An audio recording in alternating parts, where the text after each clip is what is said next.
halin mutanen da kullum zan tuno, domin na ƙaunar irin halinsu. Ɗabi'arsu kirkin nan da ba shi misaltuwa, wannan mutane sun ji dadinsu. Halin zaman su na duniya sun kyautata, har sun ka koma nan ga wanda ya wasu. Halinsu kam zai burge du mai hankali, mai san ya koyi irin ɗabi'o'insu. Su dai mutane ne da sun kabu gaskiya, suka aikata haran da an ka kira su. Ba za ka san ƙarya a gunsu ba ko kaɗan, sai gaskiya ita ce abin zancen su. In sun kashe babu a'a ko kaɗan, ba su san batun yin yaudara a cikinsu. Ba kulla shari babu su kan yan uwa, su sai zumunci wanda nan aka san su.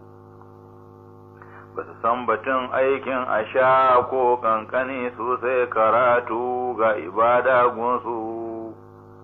Kuma ga sanin girman batun ilimi kwarai, kullum wajen ilimi su kai ‘ya'yansu.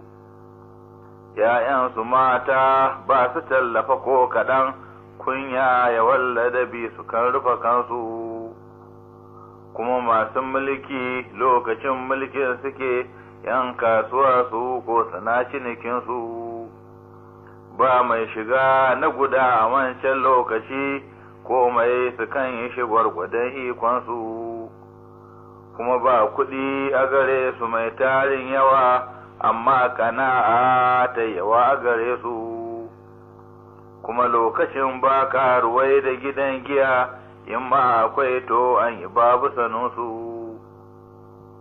Kowa cikinsu yana da himma mai yawa, neman abinci halar su kai bakinsu. In sun ji an ce an yi bakon malami, ya zo a nan za su ƙara zama su.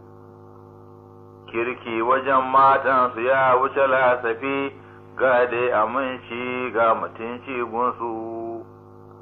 In sun kaje ɗakinsu ba sa san fita, don ba su san kowa isan fuskarsu. Ba su san akwai wani ma a filin duniya, ba sa gadar kowa fa sai ta mijinsu.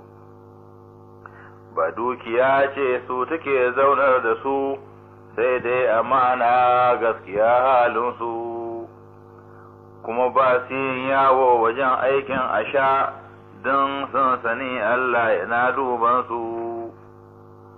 Aikinsu kullum sai su kyautawa miji, ba sa bari kowa ya ɓata mazansu. Kullum da safe miji a nan sa gai da shi, kuma babu tonawar asiri gunsu. Da za a shekara ba kuɗi ba sa faɗa, sai ‘yan dabaru kar a gane mijinsu. ‘Ya'yansu tarbiyya suke musu kowashe, ba sa faɗa balle su zazzage su. In sun kaje ɗakin miji ba